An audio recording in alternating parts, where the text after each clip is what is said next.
Hey, my name's Adam, and I was in the United States Army as a Green Beret. I always thought traumatic brain injury specifically revolved around losing consciousness, getting knocked out, that sort of concussive level of injury. I never actually understood the amount of possibilities that could bring about what we would consider traumatic brain injury or TBI.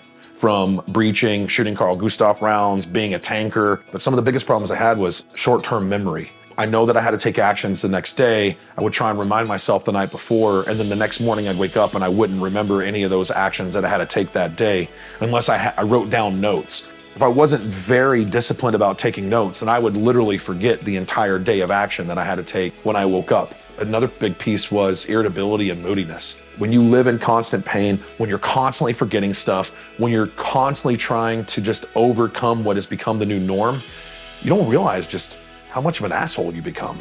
And you don't think you're being an asshole, but everybody around you experiences it, especially the ones you love the most, because you trust them and you expect them not to run away. And in reality, they're the ones that take the brunt of that emotional disconnect that a lot of us have going through this particular process. The Texas Valor Project, TVP.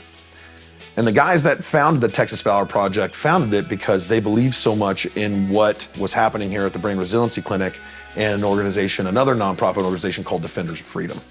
And Defenders of Freedom and TVP work hand in hand in order to raise money and bring guys into this space. For me, I've had a headache since I was 27 years old, 24/7, and it's never gone away. I've never had a moment of a headache being gone. When I got here with that focus, thinking brain health, I didn't realize that they were gonna do so much with regards to overall physical wellness. Friday of last week, at the first week of training, or treatment, there was like a 4-hour period when I didn't have a headache. That was the moment that I realized that there was true legitimate hope, that I didn't have to live the rest of my life trying to fight this constant fucking battle.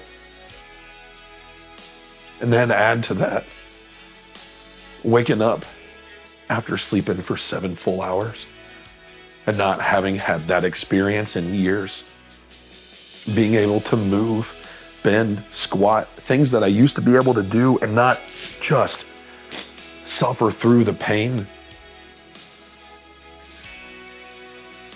From the very first moment that you walk through the doors, it is smiling faces and warm hugs. It's shit talking and laughter. When you come here, this is about having fun. This is about getting work done, but it's about having fun. They want you to be better, and they take it as a personal mission to make certain that you get personalized treatment, personalized care. This is not a one-size-fits-all recovery program or treatment program. This is very specifically based on exactly what your problems are.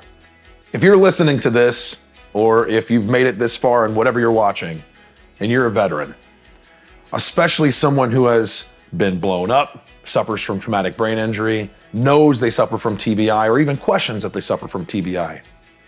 This message is for you. I need you and want you to understand that at some point you reach the limit of your own personal expertise on how to cope and mitigate whatever has become the new norm in your life. I want you to understand that that new norm doesn't have to be that way. There's a statement that a lot of us have heard before, and it's, are you okay with being okay? You're not okay with being okay. Being okay is always subnominal for how we perform in our life.